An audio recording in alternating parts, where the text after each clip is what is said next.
on est vraiment ravis de vous discuter avec vous ce soir. Merci de nous accorder ce temps-là. On est dans la dernière semaine du vrai Ségur de la santé qui a démarré le 14 février. En fait, on a fait des auditions d'experts quotidiennes depuis donc 5 semaines. On est dans la 6e semaine. On a essayé d'aborder un petit peu tous les aspects de la santé et puis essayer d'en sortir et d'en tirer des propositions pragmatiques et efficientes, sans faire de politique, sans faire de syndicalisme, sans être militantiste, sans être anti-pouvoir ou anti-gouvernement en place. Notre objectif, c'était de dire, bon, il faut que ça change, il faut améliorer. On n'arrête pas de dire qu'il faut écouter les soignants de terrain, mais faisons les choses, on va dire, sérieusement, proprement, organisons les choses en allant faire de l'audit, en fait. On a fait de l'audit d'experts. Et c'est vrai que on est content de vous avoir ce soir, professeur Casalino, parce que vous êtes un professeur d'université, vous travaillez à la PHP, on vous connaît un petit peu, on s'est croisés une fois au détour d'une télé, on vous a entendu beaucoup vous exprimer à l'occasion du commentaire, enfin de la crise Covid et de la crise hospitalière qu'on découvrait un peu en même temps, même si vous et moi, on sait que c'est antérieur à la crise Covid et que la crise Covid a probablement mis en évidence un petit peu tout cela. Et en fait, avec des gens de votre profil, on ne va pas se cantonner à un seul sujet bien précis. On voudra avoir votre avis en fait, sur différents aspects, sachant que nous, on a creusé pas mal de sujets. Et finalement, donc vraiment, je vous remercie d'être là avec nous ce soir. Et pour entamer le débat avec vous, je voudrais vous poser une question qui est quelque chose qui s'impose à nous au fil des auditions. Quand on s'intéresse à l'hôpital, et aux difficultés de l'hôpital public aujourd'hui, avec beaucoup les urgences, beaucoup l'attractivité aussi. On sait qu'il y a un gros problème d'attractivité des professions paramédicales. Mais quand on s'intéresse un peu aux urgences, adultes ou pédiatriques, ce qui apparaît assez nettement à chaque fois, c'est que c'est illusoire de vouloir rénover l'hôpital si on ne rénove pas en même temps la ville et qu'on n'essaye pas de résoudre les problèmes de ville, les problèmes de déserts médicaux, parce que ce qui apparaît assez nettement, c'est que quand on fait un focus sur les urgences, en sachant qu'en France, je ne sais pas si vous savez, M. Casalino, mais il y a environ 70 services d'urgence qui sont fermés la nuit en ce moment.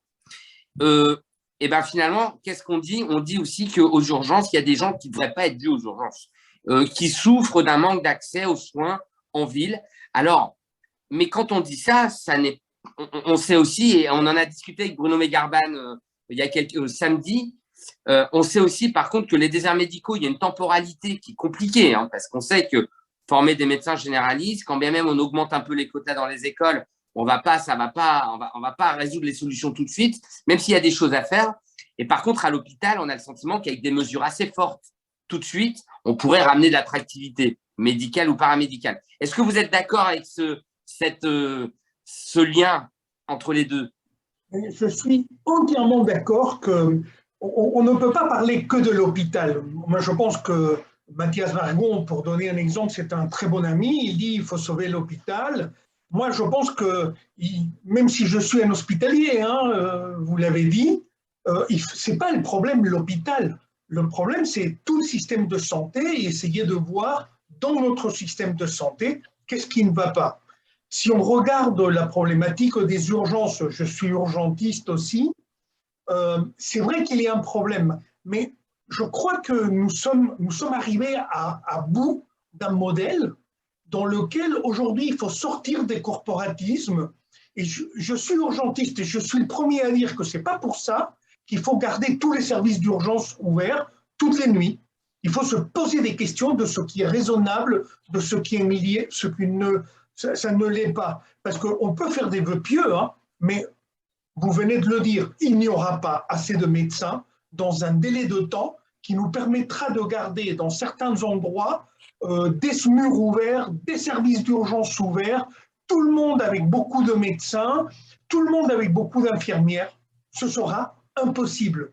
Donc nous sommes arrivés à un point où après 40 ans d'hésitation, parce que ça fait 40 ans que tout le monde dit qu'il va falloir faire quelque chose. D'abord, c'était uniquement le financement. Après, ça a été la gouvernance. Après, ça a été, il faut moderniser le système de santé, il faut donner plus de droits aux patients, il faut faire de la qualité. Ça fait quand même 40 ans qu'il n'y a pas un gouvernement, qu'il n'y a pas un ministre de santé en France qui n'a pas essayé de mettre quelque chose en place. Et pourtant, nous sommes dans un constat d'échec. En permanence, nous disons il y a quelque chose qui ne va pas. Et vous avez fait une liste de quelques éléments qui sont très symptomatiques. Mais c'est encore plus grave que ça. Je lisais ce matin et ça m'a fait penser à ce qu'en préparant la réunion pour discuter aujourd'hui, ça m'a fait penser à ce que me disait un directeur d'hôpital il y a quelques années. Il me disait, Enrique, moi je pourrais avoir un élève directeur, un adjoint directeur, uniquement à temps plein, uniquement pour lire toutes les dispositions qui sortent tous les jours et qui ont lien avec l'hôpital. Ça ne veut pas dire qu'on va les appliquer. Nous sommes à des années-lumière de les appliquer. Uniquement pour les lire, Arnaud. Oui, je sais. Mais là, vous mettez le doigt sur une autre information qui sort de nos auditions, alors qui est unanime. On avait fait la séance inaugurale avec Jean-Louis Teboul, avec Olivier Johannes-Boyau et avec Bruno Megarban et des médecins généralistes.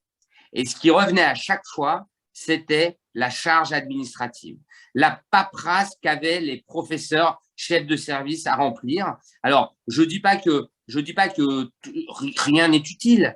Cependant, aujourd'hui, c'est vrai que dans ce diagnostic qu'on fait, on a le sentiment que les médecins ont autre chose à faire que de remplir des tableaux Excel, quoi. C'est pas possible. Et puis en plus, ce qu'ils nous disent avec beaucoup d'honnêteté, c'est qu'ils sont même pas sûrs que ces tableaux-là, ils vont être lus derrière, quoi. Donc c'est vrai que la charge administrative, ça c'est quelque chose d'aujourd'hui qui prend trop de place, qui n'est plus du tout adapté à la réalité. Et en fait, je suis vraiment d'accord avec vous. Et encore une fois, alors moi je travaille dans un établissement privé à but non lucratif, mais j'ai fait les 2 tiers de ma carrière à l'hôpital public. On est le collectif Santé en danger, on est des grands défenseurs de l'hôpital. Mais là-dessus, c'est vrai qu'on a un petit point de désaccord avec, par exemple, le collectif Interhôpitaux, qui a du mal à bosser avec nous, parce que eux, ils disent, nous, c'est l'hôpital. Et c'est vrai que le livre de Mathias Vargon, d'ailleurs, qui a un titre assez éloquent, ce chef-d'œuvre en péril. Alors, oui, l'hôpital est un chef-d'œuvre en péril, mais finalement, c'est le symbole de tout un système qui s'écroule. Et si jamais on met le curseur que sur l'hôpital, on ne va pas résoudre tous les problèmes. C'est pas vrai. Par contre, c'est peut-être à l'hôpital, vous savez, quand on zoome un peu, c'est peut-être à l'hôpital qu'on peut jouer le plus facilement et le plus vite sur de la rénovation d'attractivité. Vous voyez les ratios, par exemple, nous on a mis en évidence les ratios. Bon, les ratios, nombre de patients par infirmière. Aujourd'hui, vous savez comme moi, dans les services MCO hors soins critiques, ça n'existe pas. Mais ça n'existe pas non plus dans les EHPAD. Et ça, si on modifiait ça, ça changerait probablement tout. Et autre chose dans l'attractivité, M. Cassiano, vous savez bien. Et pourquoi les SMUR ils ferment, les urgences ils ferment? C'est parce que les médecins, ils vont gagner de l'argent ailleurs. Mais ça ne fait pas d'eux, à mes yeux, des mercenaires. Hein. Moi, je pense que c'est eux qui ont raison. Et le tarif de la garde de PH, M. Cassiano, vous le connaissez comme moi, hein, c'est 220 € en semaine. Qui, aujourd'hui, vraiment, hein, après 10 ans, 11 ans, 12 ans d'études, en tant que docteur, peut faire une nuit entière à 220 € pour la nuit? Première question. Et quelle infirmière, aujourd'hui, accepte, alors il y en a qui acceptent, mais elles s'en vont, d'avoir une prime de nuit de 1 € brut de l'heure? Enfin, si vous voulez, on est dans des systèmes complètement archaïques. Alors, on pense quand même que s'il y avait des mesures fortes sur ratio, rémunération du travail de nuit, ça pourrait augmenter les choses. Et dernière chose que je voulais vous dire, puis après, vous me répondez. Hein. Vous savez, M. Casalino, il faut augmenter les salaires. Les salaires, ils ne sont pas assez augmentés. Mais il y a plein de soignants qui se forment. Alors, quand on fait un DU, enfin, vous êtes professeur, quand on fait un DU, par définition, les diplômes d'université, ils ne sont pas forcément qualifiants. Mais ça doit changer. Aujourd'hui, quand une infirmière, elle fait un DU d'infectiologie ou de douleur ou d'hygiène, on a un petit problème de micro. il faudrait qu'elle soit valorisée avec cette formation supplémentaire. Et puis, quand on a une infirmière précieuse qui a 15 ans d'ancienneté aux urgences, ou 15 ans d'ancienneté au bloc opératoire, ou en réanimation, ben, la fidélité, l'expérience, ça doit être rémunéré autrement que par les échelons. Il faut de la prime à la fidélité et de la prime à l'expertise. Je ne sais pas si vous êtes… quel est votre avis là-dessus? Ce qui me paraît vraiment important, c'est de rappeler quand même que si tout notre système de santé passe une période difficile aujourd'hui, pour ne pas tomber non plus dans le catastrophisme, c'est que ça fait des années que nous accumulons des erreurs. Des erreurs dans la formation, des erreurs dans la reconnaissance des soignants, des erreurs dans la reconnaissance des droits et des droits légitimes des patients. Et tout ceci, ça a répercuté sur la gouvernance hospitalière. Nous avons des systèmes extrêmement lourds, avec énormément de personnes qui travaillent sur la stratégie, sur la politique de gestion, mais qui ne sont pas des gens opérationnels, qui ne sont pas des gens capables d'accompagner le changement. Et je crains malheureusement que le diagnostic est horriblement cru. Nos leaders manquent de courage, manquent d'ambition. L'hôpital aujourd'hui, le système de santé aujourd'hui a besoin d'une ambition. Quelle est la vision? Qu'est-ce que nous voulons faire de notre hôpital dans 5 ans, dans 10 ans? Comment nous voyons le rôle des patients? Comment nous voyons le rôle de nos soignants? Qu'est-ce que nous voulons construire comme un système de santé où chacun a un rôle, chacun est respecté? Nous, les médecins, nous avons une part de responsabilité aussi. Il ne s'agit pas simplement de lancer la pierre et dire tout est la faute des décideurs politiques, tout est la faute uniquement des directeurs des hôpitaux et de l'administration. Nous portons une responsabilité. Lorsque je vois des médecins défendre le système hospitalier doit changer, l'hôpital doit changer, le système de santé doit changer, et on n'a pas un mot pour dire le personnel non médical, les infirmières, les aides-soignantes, les kinés, les manipulateurs radio, toutes les personnes qui contribuent à former et à travailler dans l'hôpital, parce qu'un hôpital, ce n'est pas des murs, un hôpital, ce sont ses personnels. La santé, ce n'est pas un cabinet ou un centre de santé, c'est la façon dont nous sommes capables de nous articuler. Si on pense que tout est un problème qui se résout à on va augmenter le salaire, on va augmenter le nombre, nous allons nous casser les dents. Nous devons savoir exactement quels sont nos objectifs, quelles sont nos valeurs, qu'est-ce que nous voulons faire. Alors, nous sommes au service de qui? Quelles sont nos priorités de santé? Et à ce moment-là, une fois qu'on a fait un diagnostic et qu'on a fixé des objectifs, que nous avons ce qu'on appelle en management une vision idéal, quel est le monde idéal vers lequel nous voulons avoir, nous sommes capables de le mettre sur une table, tous les acteurs du monde de la santé, et dire voilà comment on va faire, mais avec du courage. Le courage, c'est cette capacité à se remettre en question. Et je pense, et je suis convaincu, que si chacun de nous ne se remet pas en question, nous ne pourrons pas avancer. Nous ne sortirons pas de la crise. Si on se contente simplement de demander de l'argent et du personnel en plus, on va mettre plus de bois dans du feu et ça va faire encore plus de feu. Nous devons commencer par bien nous organiser. Moi, je le constate au quotidien. Il faut une exigence, une bienveillance managériale, une capacité à accompagner nos équipes. Le problème aujourd'hui, c'est que notre gouvernance hospitalière, comme notre gouvernance dans le système de santé, ne permet pas que chacun se sente investi d'un rôle, se sente un acteur d'un système de santé, pense qu'il peut vraiment apporter quelque chose à ses patients, à leurs familles, à la population dans son ensemble. Nous avons besoin de travailler les essentiels. On doit s'asseoir et travailler les essentiels. Les ruptures que vous avez décrites, Arnaud, entre les jeunes qui arrivent dans le métier et les plus anciens, et les colossales. Nous, dans notre génération, et vous êtes un petit peu entre les deux, c'était le sacrifice. On faisait 80 heures par semaine, on n'était pas le payé, on ne dormait pas, on avait un taux de divorce colossal, et j'ai vu des médecins mourir le lendemain d'une garde, d'un arrêt cardiaque chez eux, d'une mort subite. avec des artères coronaires sûrement bouchées à mort, parce qu'on passait notre vie entre les quatre murs de l'hôpital, on n'avait quasiment pas de vie personnelle. Aujourd'hui, les jeunes ne veulent plus ça. On Bien doit sûr. travailler ça, et ils ont raison. Vous voyez, ça commence par nous-mêmes nous remettre en question. Ça veut dire accepter l'altérité de l'autre, la différence de l'autre. On a commencé par accepter l'altérité du patient. On a reconnu des droits aux patients. Aujourd'hui, on doit reconnaître des droits à notre personnel médical, à nos infirmières, à nos manipulateurs radio, à nos aides-soignants, à nos agents hospitaliers. Ça ne veut pas dire que c'est le monde des bisounours, parce qu'un hôpital, il faut aussi des obligations, il faut une exigence. Moi, par exemple, je n'accepte pas qu'on tutoie un patient. Je n'accepte pas non plus qu'un patient insulte mon personnel. Donc, un hôpital, une structure de santé, nous avons des exigences parce que c'est le sens qui justifie ces exigences. Qu'est-ce que nous voulons faire? Quel est notre objectif? Vous l'avez dit, notre objectif, pour moi, c'est deux choses. La première, c'est travailler pour protéger nos patients, pour leur offrir les meilleurs soins, pour respecter sa dignité, pour travailler sur les parcours de soins et lui offrir un parcours personnalisé. Respecter sa dignité, c'est essentiel. Et respecter sa dignité, c'est faire des projets de soins personnalisés, adaptés à une personne. Mais en même temps, un système de santé ne peut pas avancer si on ne s'occupe pas correctement de notre personnel.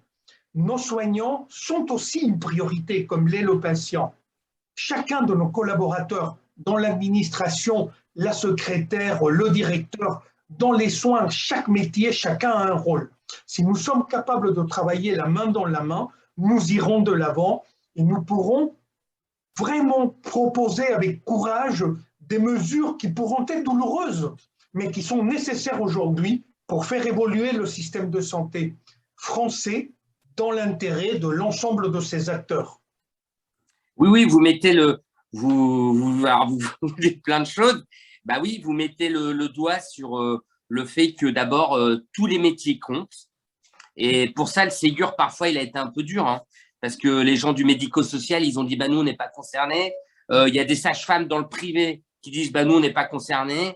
Ça, c'est terrible, que tout le monde n'ait pas été concerné par la démarche Ségur. Et nous, dans le collectif, vous voyez, ce vrai Ségur, on disait que ça devait concerner tout le monde. Vous avez cité effectivement les manipulateurs radio, on pourra rajouter les techniciens de laboratoire, les ambulanciers, les hôtesses d'accueil, les vigiles même. Bon, vous avez dit ça, c'est fondamental. Vous avez mis le doigt sur une bienveillance managériale. Ben ouais. Et ça, enfin, vous allez être d'accord avec moi, hein, ça nécessite une révolution totale, hein, de paradigme, hein, parce que encore aujourd'hui, hein, Monsieur Casalino, vous savez, nous on reçoit plein de témoignages, hein, avec le collectif. Comme on sait qu'on est un peu des lanceurs d'alerte, on reçoit plein de témoignages. Il y a quand même des choses un peu hors sol, hein. Vous avez forcément entendu parler il y a quelques jours, la directrice de Metz, à mon avis, elle ne s'est pas rendue compte en le disant, mais elle a quand même dit, hein, les médecins sont des divas, hein. Et dire que les médecins sont des divas alors qu'il y a eu une centaine de morts chez les soignants depuis le Covid, et comme vous le dites, c'est aussi une population qui est habitée un peu par la mission du soin. C'est vrai qu'aujourd'hui, ce n'était pas vraiment le message à envoyer. Alors, justement, nous, on a plein d'idées. Quand vous parlez des parcours de soins, je voudrais vous dire plusieurs choses parce qu'effectivement, il faut quand même un peu s'attaquer au problème. Alors, et pour lier les parcours de soins, lier la difficulté de certains services d'urgence, il y a quelque chose qui semble très important aussi, c'est d'arrêter de raisonner à l'échelle nationale, de manière uniforme. Et il faut avoir le courage de dire, le bassin de population du Vaucluse, c'est pas le même que le bassin de population de la PHP, c'est pas le même que le bassin de population de la région de Nantes, et puis c'est encore moins le même que le bassin de Grenoble. Mais au sein de ces bassins de population-là, comment nous, on peut garantir aux citoyens la même chance de se soigner ou de se faire opérer? Bon, donc la notion de bassin de vie, elle nous semble fondamentale. Et puis, ce qui est très important, c'est que mince, j'ai perdu le fil, mais c'est pas si, c'est ça. Voilà, c'est ça. Je retombe sur mes pattes. La notion de bassin de vie. Et comme vous l'avez dit, je vais introduire d'autres notions. On s'est rendu compte, comme vous le dites, que la mission de l'hôpital, et du système de santé, c'est ce qu'on appelle, nous, le bouclier sanitaire. Ça, c'est très important. Être capable de se soigner partout, se faire opérer, c'est pour ça qu'on est à l'hôpital. Et enfin, qu'on est soignant en ville ou à l'hôpital. On assure un bouclier sanitaire. Mais, et vous avez dit, quel est le sens de la santé? Ah ben, nous, on le sait, le sens de la santé. Quelle place le système de santé, quelle place l'hôpital devrait avoir? Et ben, pour nous, contrairement à ce qui est fait aujourd'hui même économiquement et même idéologiquement, au contraire de le mettre sur le côté, le système de santé, ça coûte de l'argent. On pense qu'il faut le mettre au centre de notre société, au cœur de la société, au cœur de l'économie, et qu'elle repose sur un trépied dont on n'a pas encore parlé, éducation, parce que M. Casalino, vous le savez comme moi, hein, et l'éducation parentale, l'éducation à la gestion des bébés, l'éducation à l'alimentation, la prévention, parce qu'aujourd'hui, on est quand même à fond dans le résoudre le problème curatif. Mais si on développait une politique de prévention digne de ce nom dans ce pays, le sport, l'alimentation, l'obésité, les maladies cardiovasculaires, avec même, on se demande s'il ne faudrait pas créer carrément un ministère de la prévention. La prévention existe en France aujourd'hui, mais elle n'a pas la place qu'elle devrait avoir. Je suis désolé, je pense qu'elle n'a pas la place. Et enfin, cette notion que les directeurs nous ont dit dans les auditions qu'ils n'avaient même pas à leur école à Rennes, la notion de santé environnementale, de préoccupation des écosystèmes. Parce que, M. Casalino, aujourd'hui, si on doit réfléchir à la santé, on est obligé de faire le lien avec la protection des écosystèmes, l'air, l'eau, la température, le climat.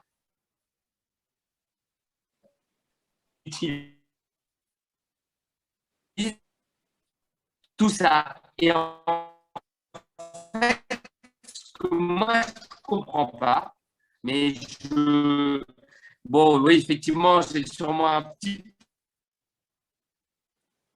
peu moins d'expérience que vous. Ce que moi, je ne comprends pas, c'est que quand on parle comme ça, il n'y a pas de plus beau projet de société.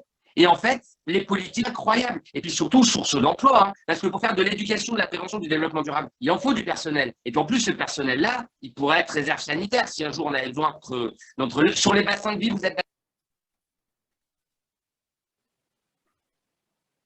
Je suis entièrement d'accord.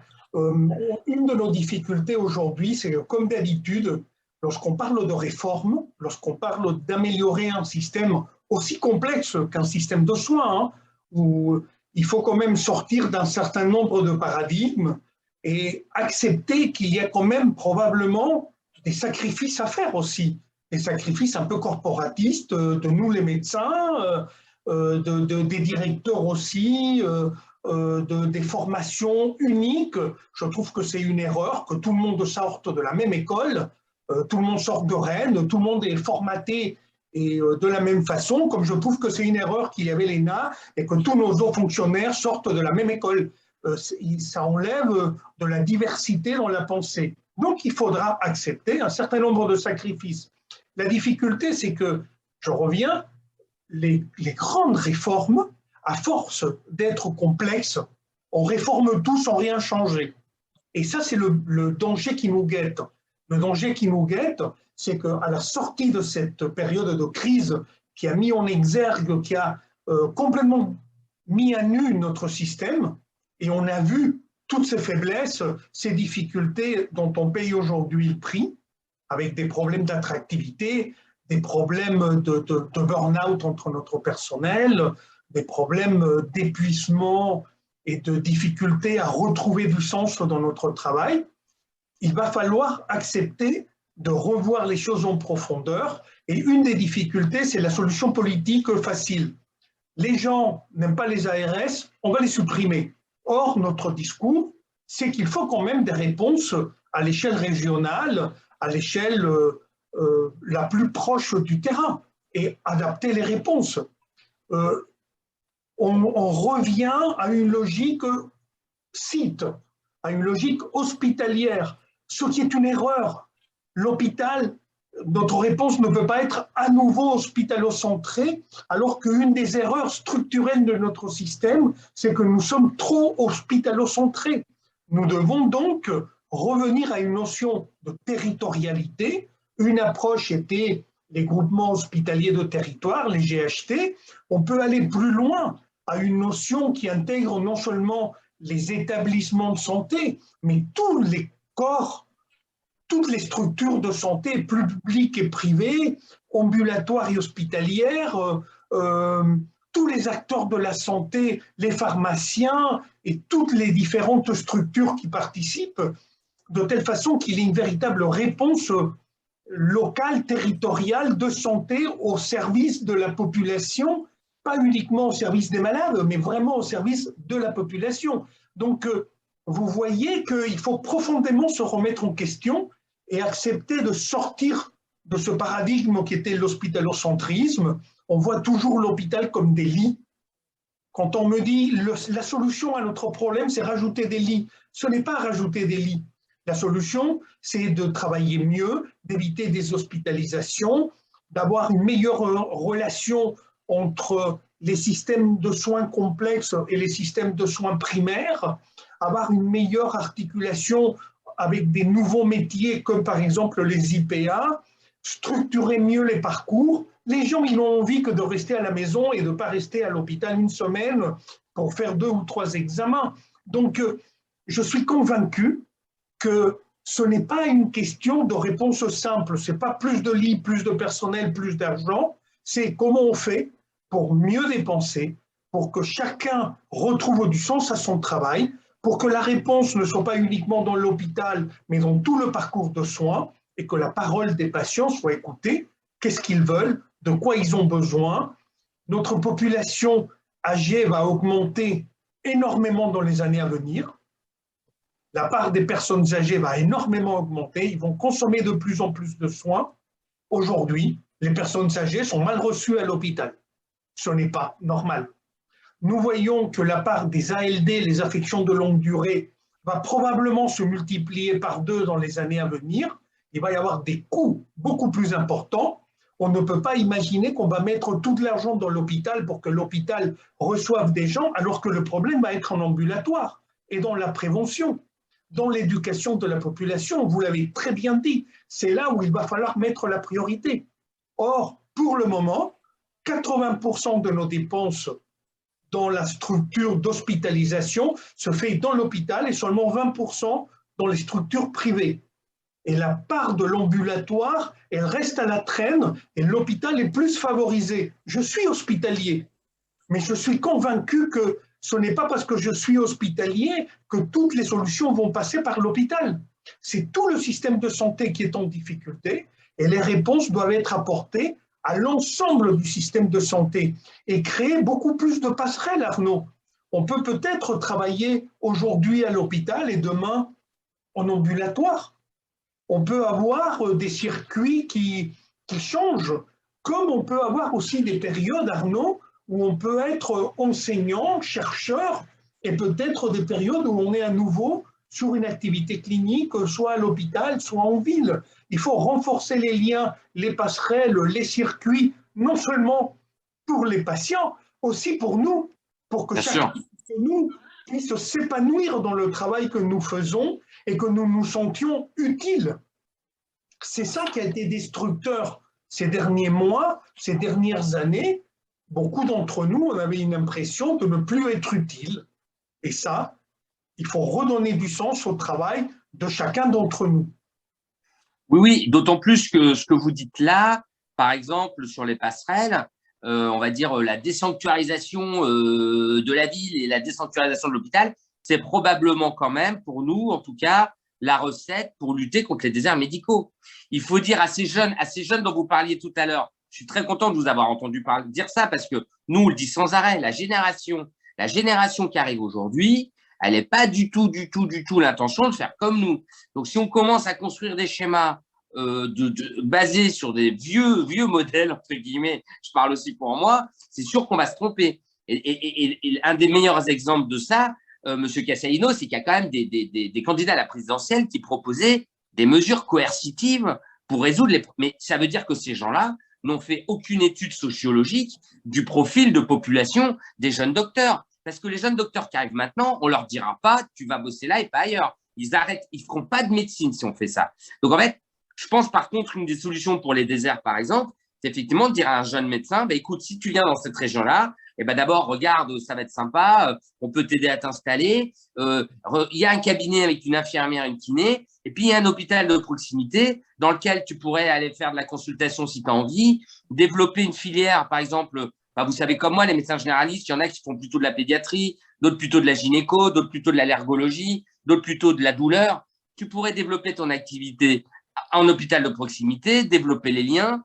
Mais alors, vous voyez, Monsieur Castellino, quand on dit tout ça, ça semble, à chaque fois qu'on fait des auditions avec des experts comme vous, ça semble assez évident et on est tous du même avis. Bon, alors du coup, j'ai deux questions un peu pièges, mais qui ne sont pas perfides, hein. Ma première question, mais c'est vrai que c'est la base de ma conviction d'avoir créé le collectif. Quand j'ai créé le collectif, je me suis dit, les politiques ne savent pas faire. Ce n'est pas de leur faute, hein, mais manifestement, ils ne s'entourent pas des bonnes personnes. Donc la première question, c'est, est-ce que ça vous choque si nous, on dit, parce que des fois, on le dit, hein, il faudrait une dépolitisation totale de l'organisation de la santé. Voilà. Bon, je ne dis pas que les administratifs ne servent à rien. Je suis complètement de votre avis pour les ARS. Moi, je dis pas qu'il faut arrêter les ARS. Par contre, il faut faut changer un peu la carte mère. Et elles doivent regarder le territoire et aller au-devant des problèmes territoriaux et pas être un organe d'information descendant de Paris. Voilà. Bon. Donc, ma première question, c'est celle-là. Est-ce que ça vous choque si moi, j'avance l'idée qu'il faudrait dépolitiser l'organisation de la santé et la confier à des experts soignants aidés par évidemment des hauts fonctionnaires? Première question. Deuxième question, comme ce soir, je constate qu'on fait tous à nouveau le même constat, comme on l'a fait avec Bruno Mégarban, comme on le fait avec Jean-Louis Teboul, comme on le fait avec plein de monde, pourquoi, finalement, alors qu'il y a un consensus médical, on a un peu dépassé les histoires du Covid et bon, on a fait un peu de chemin depuis. Il y a quand même globalement un consensus médical sur le diagnostic et les solutions à apporter. Expliquez-moi pourquoi. J'avoue, moi, je n'ai pas la réponse parce que moi, je n'y arrive pas depuis 20 mois. Hein. J'essaye de créer l'union. Alors, on y arrive assez facilement avec les syndicats. On arrive à lier tous les syndicats. Nous, dans le collectif, on a rallié beaucoup de syndicats. On n'arrive pas à rallier tous les collectifs et globalement, on n'arrive pas à… Le diagnostic est tellement important, l'enjeu est tellement important. Pourquoi, Monsieur Castellino, l'union de la santé en France aujourd'hui, après 2 ans de Covid, n'est pas possible pour porter un message très fort pendant cette campagne présidentielle?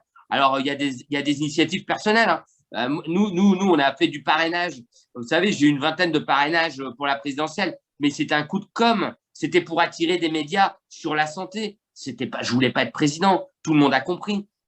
Donc, dépolitisation, oui ou non? Et pourquoi on n'arrive pas à faire une union des professionnels du soin pour quand même imposer les choses? Pour la première question, je te répondrai un peu avec un peu de philosophie. Tout dépend qu'est-ce qu'on accepte comme concept de politique. Si on dit que la politique a pour intérêt le bien-être de la population, c'est normal que la politique s'occupe de la santé et que les hommes politiques qui assument cette mission, le bien-être collectif de notre société, aient la responsabilité de mettre en place ces réformes. Malheureusement, ces dernières années, depuis que le monde est monde, la politique est devenue l'art de la rhétorique, l'art de comment je fais pour gagner les élections. Et on manipule les informations, les datas, les choses, et on change le discours. J'ai fait sciences politiques dans ma jeunesse. On disait que le premier rôle d'un homme politique était de convaincre, d'être un pédagogue. Et même s'il n'avait que 5% ou 1% des voix, continuer à se battre pour ses convictions. Et son rôle était de convaincre les gens que ce que lui disait était vrai et que ça avait du sens. Aujourd'hui, je pense qu'on fait des enquêtes d'opinion. Et là où il y a la plupart des gens… les hommes politiques suivent les enquêtes d'opinion et un jour ils disent que le mur est vert et le lendemain ils te disent que le mur est bleu parce que les gens ils le voient différemment en fonction du soleil. La politique elle a ça, elle a un côté pervers et c'est une des limites de nos systèmes démocratiques et c'est pour ça que nous sommes tombés sur des systèmes technocratiques où les technocrates considèrent que c'est à eux de prendre des décisions et ne pas accepter un peu un défi démocratique, ce qu'on appelle une démocratie de santé, quelles sont les attentes légitimes de la population, quelles sont les attentes légitimes des personnels de la santé pour le travail qu'ils font, pour les attentes qu'ils ont et pour les droits des patients. Donc, c'est un sujet extrêmement complexe, mais moi je dirais j'espère de tout cœur, et si je dois le dire aux jeunes, c'est à nous de le demander, de l'exiger. Nos hommes politiques doivent être honnêtes et dire exactement quels sont les sacrifices, quels seront les efforts à faire, quelles sont les solutions qu'on pourra mettre en place. À propos de qui doit mener ce combat, est-ce que nous, les médecins, nous sommes plus légitimes?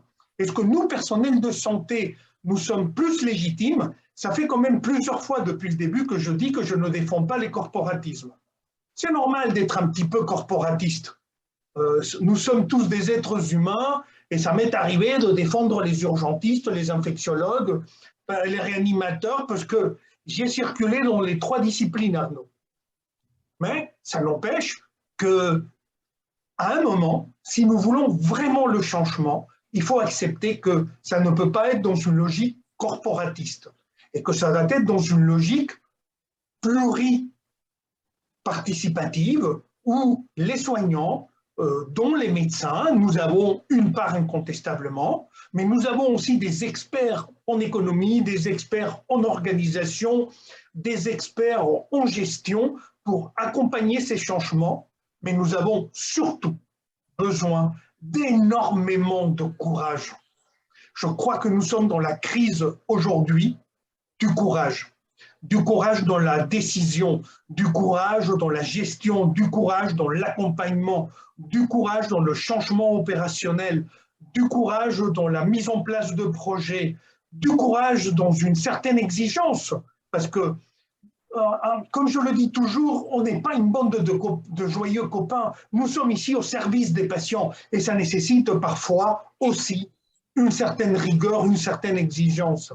Donc, il va falloir qu'on comprenne tous que nous devons travailler la main dans la main et que les médecins, regarde, je suis là très anti-corporatiste, les médecins, nous devons faire de la place à tous les autres acteurs de la santé, à tous les autres acteurs du monde de la santé. Il n'y a pas que des soignants, même si on peut se sentir plus légitime, mais l'expérience prouve aussi que dans l'histoire de la médecine, les médecins, nous n'avons pas été les plus respectueux de la dignité des patients.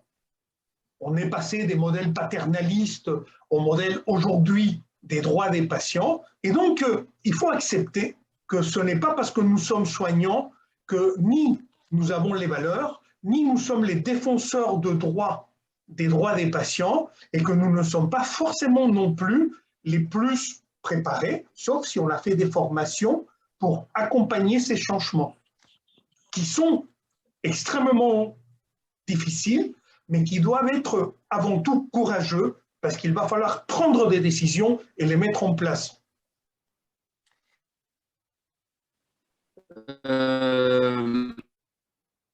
Si vous voulez, et ce que vous dites bien ce soir, c'est quel est l'objectif, quoi. Et vous l'avez dit, l'objectif tout à l'heure, la dignité du patient. La dignité du patient, donc on pourrait rajouter la sécurité des soins. Pour ça, il faut des soignants bien dans leur peau, heureux, bien gouvernés, bien organisés, avec de la bienveillance, bien payés, mais surtout bien organisés.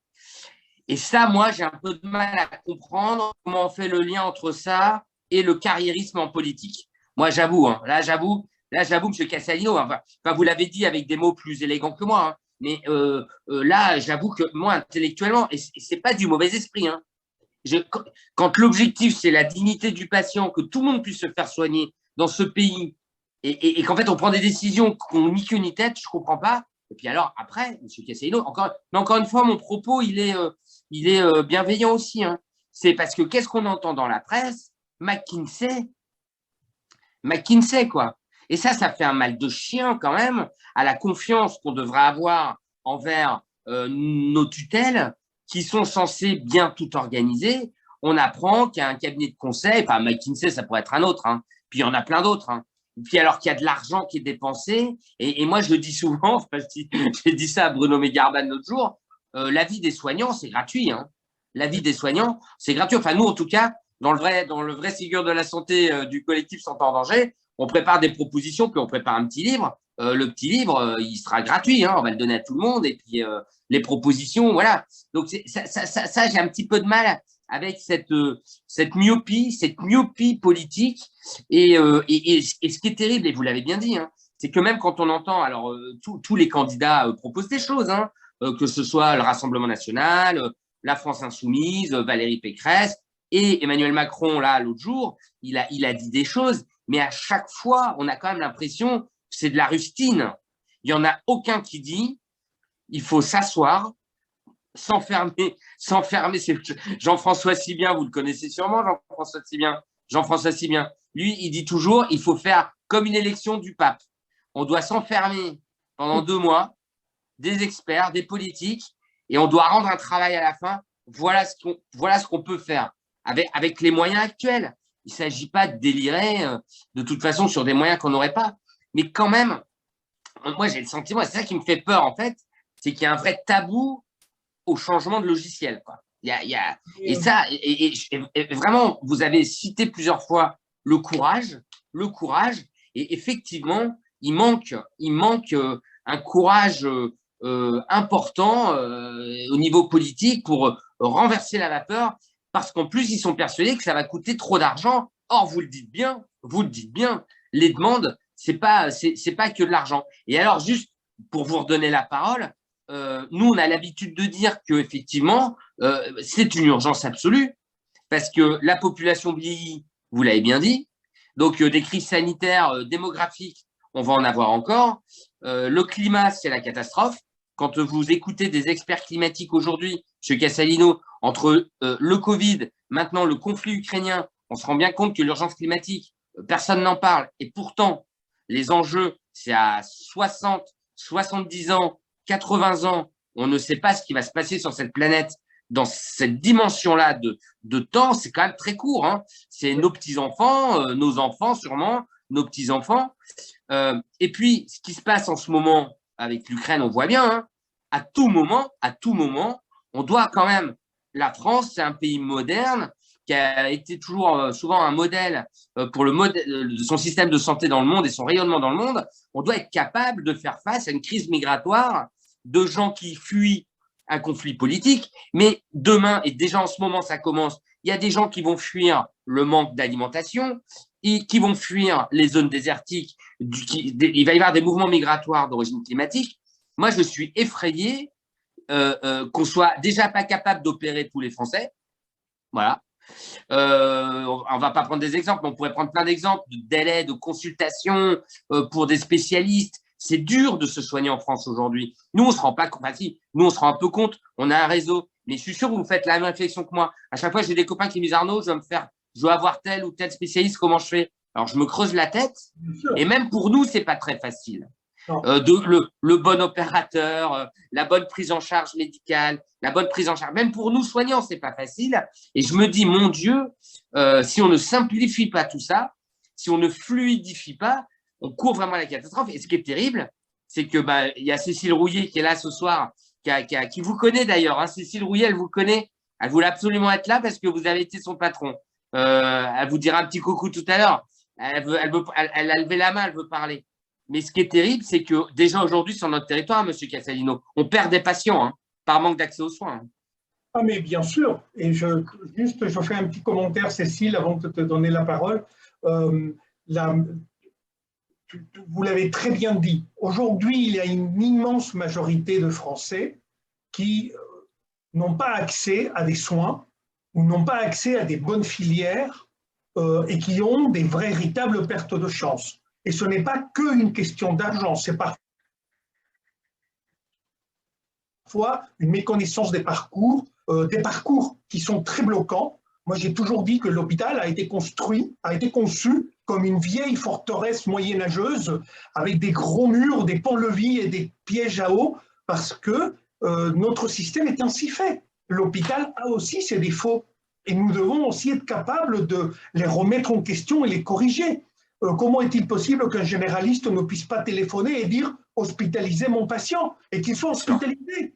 Il bien faut qu'il sûr. contacte un médecin qui lui raconte l'histoire et que le médecin lui dise oui, je te le prends, non, je ne te le prends pas. Il y a un manque de respect aussi entre collègues.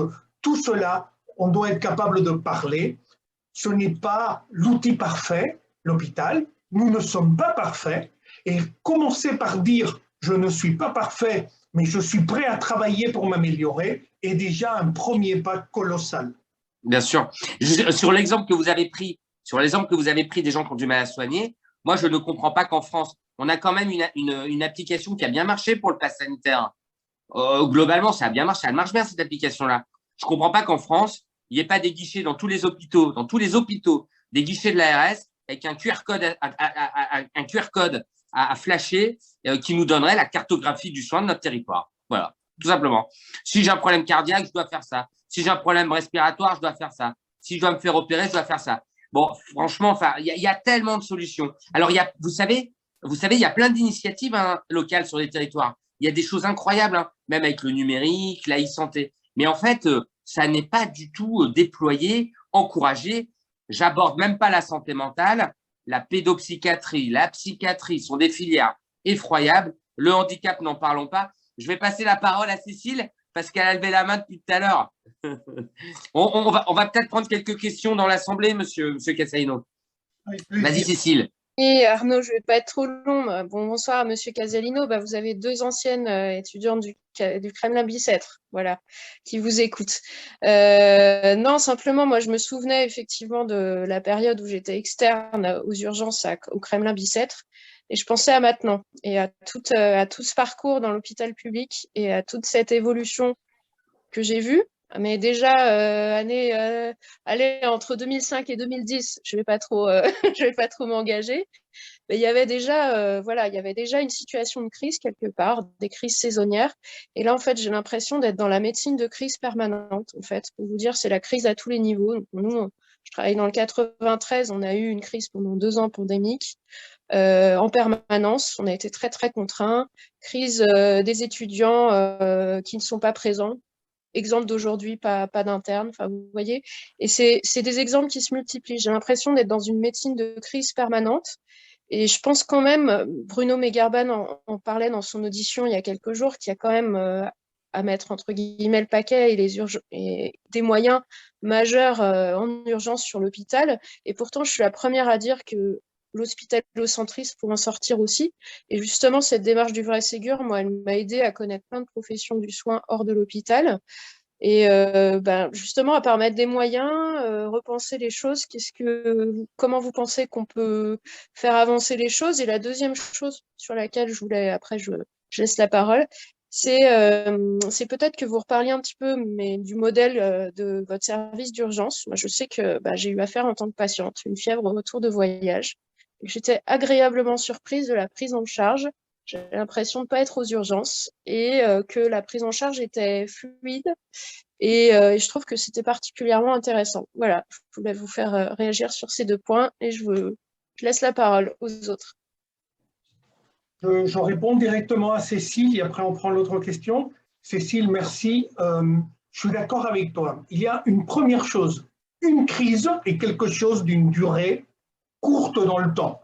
Quand on dit que ça fait 2 ans que nous sommes en crise, ce n'est pas une crise. Lorsque ça fait 2 ans que nous sommes en crise, c'est un problème structurel. Et ça nécessite des réponses structurelles adaptées. Le problème, c'est qu'à l'hôpital, dans notre mode de gouvernance et dans notre mode de management, nous sommes infoutus de prendre une décision courageuse et de la mettre en place. Parce que nous sommes gérés par des gens très intelligents, mais qui sont incapables de mettre en place des réformes et d'accompagner ce changement. Or, aujourd'hui, le maître mot, c'est le changement. Pourquoi dans les services d'urgence, les patients meurent en attendant? Pourquoi dans les services d'urgence, les patients attendent pendant des heures? Pourquoi dans l'hôpital, tu arrives et tu es mal reçu à l'accueil? Pourquoi dans l'hôpital, tu arrives et on te traite mal? Où on te garde pendant des jours, où on pourrait te faire sortir le vendredi, mais on te fait sortir le lundi, ce qui est de la maltraitance pour un patient, c'est parce qu'il n'y a pas de contrôle, c'est parce qu'il n'y a pas d'autorité. On a fait la loi HPST en disant on donne le pouvoir au directeur, ils ne l'ont jamais pris. On dit on va donner le pouvoir maintenant au chef de service, c'est corporatisme pur. Ça ne changera pas l'organisation de l'hôpital. Il faut être très prudent de ne pas tomber dans le piège de la réponse facile. Il faut être courageux. Il faut avoir une décision et il faut avoir une volonté. Il faut que les équipes adhèrent au projet, que tu leur aies expliqué ce que tu veux faire. Pourquoi dans mon service, et je te remercie, je ne dis pas que ce soit parfait, mais globalement, nos indicateurs qualité sont bons, les gens attendent de peu de temps et j'exige qu'on dise bonjour, s'il vous plaît et merci. Pourquoi ? Parce que les gens ont partagé avec moi une valeur, c'est que nous sommes au service des patients. Moi, je ne suis pas fonctionnaire pour toucher un salaire et avoir une stabilité laborale. Je suis fonctionnaire, je suis dans la fonction publique parce que je suis au service du public et j'ai partagé ça avec les gens qui travaillent avec moi. Ils sont au service du public. Et quand on est au service du public, on accélère le rythme, on s'occupe des personnes, on ne fait pas des arrêts de maladie impromptus. On est dans l'effort, pas dans le sacrifice, mais dans l'effort. Et dans un effort qui est au service de la mission que nous nous sommes donnée. Et c'est ça qui permet que ça puisse aller bien dans certains services et que ça va être beaucoup moins bien, que ça aille beaucoup moins bien dans d'autres. Nous devons faire un effort managérial. Il faut avoir une autorité dans le bon sens du terme. L'autorité, c'est faire partager des valeurs, proposer un projet, l'expliquer, le partager à nouveau, adhérer tous à ces valeurs, à ce projet, à la stratégie pour l'atteindre, et tous travailler dans ce sens. Et être capable en permanence de se remettre en question. Si tu m'avais dit aujourd'hui, Cécile, je suis passée un jour dans votre service et je ne suis pas satisfaite, je dois être capable de recevoir cette information et aller immédiatement et regarder qu'est-ce qui s'est passé le jour que Cécile est passée chez nous. Pourquoi elle a attendu longtemps? Pourquoi elle n'a pas été bien accueillie? Pourquoi on ne lui a pas donné la bonne information? Ce n'est pas de l'autoritarisme, c'est de l'autorité dans le bon sens du terme. Aujourd'hui, il faut avoir un engagement fort au service des patients. Ce n'est que si on a un engagement fort au service des patients que nous sommes capables aussi d'avoir la légitimité, d'avoir un engagement fort pour respecter nos équipes, pour les accompagner et pour leur donner des bonnes conditions de travail et une bonne qualité de vie au travail, du plaisir au travail. Il faut que chacun soit heureux dans le métier qu'il fait. Et il faut arrêter de penser que la fonction publique, c'est uniquement pour bénéficier d'un statut à vie dans le travail. Je suis très cru, je n'ai pas de filtre, Arnaud, et je dis… Non. Mais je ne suis pas du tout choqué par votre propos parce que non, il est engagé, votre propos, et je vous en remercie. Vous dites des choses qui sont vous placez les gens aussi face à leurs devoirs. Et effectivement, les soignants, on a tous des devoirs. Et à partir du moment où on place le patient au centre du raisonnement de tout, eh ben, bien évidemment, ce que vous venez de dire là, coule de source. Alors, figurez-vous que moi, je suis anesthésiste, mais je file un coup de main de temps en temps aux urgences. Mais je suis d'accord avec vous. Hein. Quand on est un binôme et où on a envie de vite prendre en charge les malades, parce que on est là pour ça, et qu'on dépote, et qu'on a une équipe de paramédicaux carrément en phase avec nous, eh ben, tout se passe bien, même s'il y a du boulot. Il y a une vraie, c'est vrai qu'il y a une vraie question de mentalité et d'approche managériale. Mais Monsieur Cassialino, par contre, pour que je crois que ça se soit audible, il faut absolument que le personnel, par ailleurs, y soit entendu, écouté, respecté, parce que sinon, eux, qu'est-ce qu'ils voient? Des files d'attente, des malades sur des brancards, des tutelles qui ne les entendent pas, des cadres parfois qui ne les entendent pas. Or, les cadres, il y en a aussi des exceptionnels et elles font tout ce qu'elles peuvent. Et il ne s'agit pas là de stigmatiser qui que ce soit. Mais en fait, la ligne de crête sur la ressentie pour un soignant, elle est vraiment étroite. Hein. Et effectivement, mais preuve en est avec votre discours que quand on place l'enfant ou l'adulte au centre du raisonnement de tout et qu'on dit l'objectif, c'est son sort à lui, eh ben, je pense que déjà, on résoudrait beaucoup de problèmes. Or, aujourd'hui, qu'est-ce qu'on fait? On dit, pour telle organisation, ça va coûter combien? Et ça, moi, j'en ai marre.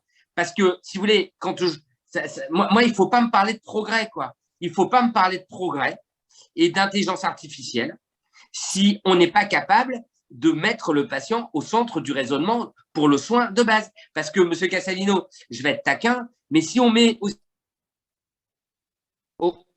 pardon, en ce qui concerne le grand âge et les EHPAD, si on dit ce qui compte, c'est la bienveillance appliquée à nos aînés, eh ben, il n'y a pas le scandale des EHPAD. Parce qu'on met en place une organisation pour faire en sorte, et vous allez être d'accord avec moi, que même le week-end, on fasse des toilettes entières et que même le week-end, on apporte à nos aînés le soin de base à l'hôpital. Or, aujourd'hui, il n'y a tellement pas assez de monde que, en fait, le week-end, moi, j'ai appris ça. Hein. J'ai appris ça pendant les auditions, hein. Même un peu avant, hein, que le week-end, comme il y a à nos aînés, hein, M. Casalino, à nos aînés, hein, on fait des petites toilettes. Et ça, tout le monde le sait. Je suis très cru dans l'analyse de ce qui a été dit sur les EHPAD. Il y a des soignants qui se donnent à fond et qui s'occupent de ces personnes. Il y a des équipes de direction qui sont hyper bienveillantes. On ne peut pas jeter l'anathème sur toute une filière de soins parce qu'il y a pu y avoir des erreurs. Et c'est de la responsabilité de l'État de surveiller et de punir les personnes qui ne respectent pas les valeurs qui sont les nôtres. À côté de ça, c'est un problème de société. Il y a des modèles sociaux où ça n'existe pas, ces centres gériatriques, ou beaucoup moins, par exemple, que nous en France, ce qui montre bien que nous avons en France un problème avec les personnes âgées. Nous avons un problème avec les personnes âgées. Notre société doit être capable de se remettre en question. Il suffit de voir les discours de vieillisme qu'il y a eu pendant la période Covid, qu'il fallait laisser mourir les vieux. Ça a été dit comme ça. Ça montre bien qu'il y a un problème de société. La médecine, comme la sécurité, qui sont les grandes préoccupations de notre société, ne sont que le reflet, au fond, de ce que c'est notre société. Et si aujourd'hui, j'hospitalise beaucoup plus facilement une fille de 24 ans avec une infection urinaire qui n'a pas besoin d'être hospitalisée qu'une personne de 85 ans avec une infection urinaire, une pyélonéphrite, qui a absolument besoin d'être hospitalisée parce que les antibiotiques, c'est par voie intraveineuse, parce que cette personne est dépendante, parce qu'elle a besoin de soins et parce qu'elle est immensément plus fragile, si je n'arrive pas à hospitaliser les deux avec la même simplicité, c'est qu'il y a du vieillisme dans nos hôpitaux, dans nos structures de santé, et que c'est un problème de société, et que personne ne réclame, parfois même pas les familles. Donc, nous devons avoir une vision d'ensemble et comprendre que les difficultés que nous rencontrons à l'hôpital, les difficultés que nous rencontrons avec nos propres personnels, les difficultés que chacun d'entre nous au quotidien peut ressentir dans son travail, sont aussi le reflet d'une réalité sociale, de problèmes d'identification et de valeurs qu'on peut rencontrer et que tout ceci nécessite un travail approfondi. Et si je fais le lien avec les exemples que vous avez donnés, Arnaud, il y a quelques minutes sur McKinsey, la difficulté dans toutes les entreprises qui appellent à des boîtes extérieures pour faire des analyses managériales, etc., la difficulté, c'est qu'elles viennent, elles font le diagnostic. Nous, on l'avait déjà le diagnostic, mais on est incapable de le partager. On pense que ces boîtes permettent de mieux partager le diagnostic, mais surtout, le problème, c'est qu'il n'y a personne qui soit capable de mettre en place le changement. Une boîte extérieure peut venir et regarder que dans un service d'urgence, dans un service d'hospitalisation, on n'a pas bien fait ci, on n'a pas bien fait ça. Tout le monde fait le diagnostic. Par contre, il n'y a plus personne au moment qu'il s'agit de dire « OK, comment on change ?» Je peux donner un autre exemple, Arnaud. On nomme des chefs de service et on ne leur dit pas sur quels critères on va les juger. En fait, nous sommes dans des structures. La santé aujourd'hui, sa gouvernance, c'est ce que moi j'appelle le modèle pas de vague. Le patient est maltraité, pas de vague. c'est plus compliqué de sanctionner quelqu'un qui ne fait pas son travail que de corriger des erreurs fonctionnelles, la maltraitance institutionnelle. Tu arrives à un hôpital, tu fais la queue à la caisse, tu refais la queue pour voir le médecin, tu refais la queue encore si tu veux aller chercher, passer un examen, et tu refais la queue encore quand tu retournes à la caisse pour prendre le rendez-vous, au bureau des rendez-vous, pardon, pour le prochain rendez-vous. C'est une maltraitance institutionnelle. Tout cela, tu as des boîtes extérieures qui viennent, qui l'analysent et qui te disent c'est dysfonctionnel. Par contre, personne ne vient pour changer. Or, aujourd'hui, nous avons besoin de changement dans les liens entre les professionnels, dans la capacité à mettre en place des innovations organisationnelles, dans la capacité à se remettre en question et améliorer notre fonctionnement, dans notre capacité à être plus accueillant, plus humain, plus respectueux des patients, parce que pour moi, il est impossible de mieux soigner les patients si on ne s'occupe pas mieux de nos personnels, et il est impossible de mieux nous occuper de notre personnel si on ne s'occupe pas mieux de nos patients. Les deux réalités sont hyper imbriquées et il est indispensable de travailler sur les deux volets. Les conditions de travail de nos personnels, le plaisir au travail de notre personnel et les conditions d'accueil, le respect de la dignité, la qualité, la sécurité des soins, les parcours personnalisés pour les patients. Merci, Monsieur Casalino. Ce sera un peu le mot de la fin parce que je crois qu'on a déjà dépassé l'horaire. Oui, bah, vous avez raison, je suis d'accord avec vous. Alors, vous savez, quand on interroge, on a aussi interrogé des, juste pour conclure, hein, on a interrogé des chefs d'entreprise.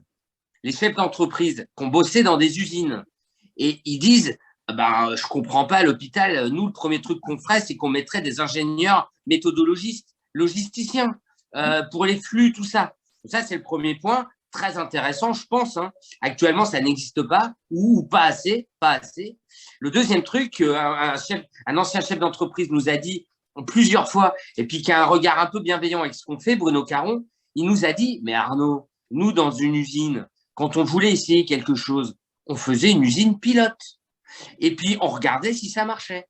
Alors moi, Monsieur Casalino, je veux vous dire ce soir que je serais très heureux avec vous de réfléchir à un hôpital pilote avec de l'audace dans les changements d'organisation, parce que ce soir, on a bien palpé votre connaissance de tous ces sujets-là, et puis surtout votre grand esprit réformateur. Et vous nous avez, on a bien compris ce soir, vous avez bien insisté sur le courage à avoir de dépasser les choses et de grands changements. Et moi, je suis complètement d'accord. On est complètement d'accord avec vous. Hein. Sans changement, on pense qu'on n'y arrivera pas et que sinon, on va rajouter des rustines sur des rustines. Et on sait bien qu'au bout d'un moment, il faut quand même changer la chambre à air. Merci beaucoup, beaucoup, beaucoup. Merci aux modérateurs. Je suis désolé, on ne peut pas prendre de questions supplémentaires. Merci au script parce que, Monsieur Casalino, tout ce qu'on a dit ce soir, vous savez, ça a été noté pour que ça vienne enrichir notre livret du vrai Ségur. Et évidemment, on vous l'offrira. Et puis, on vous invite hein, officiellement, si jamais vous êtes à Paris, excusez-moi, j'ai reçu un appel. Si jamais vous êtes à Paris les 27 et 28 mars, c'est notre colloque restitution du vrai Ségur à l'Institut national des jeunes aveugles. Je pense que Natacha vous en a parlé. Merci beaucoup de nous avoir fait l'amitié d'être avec nous ce soir. Je vous souhaite une bonne soirée et merci à tous. Merci. C'était vraiment passionnant. Merci beaucoup. Au revoir. Au revoir à tous et merci de nous avoir suivis.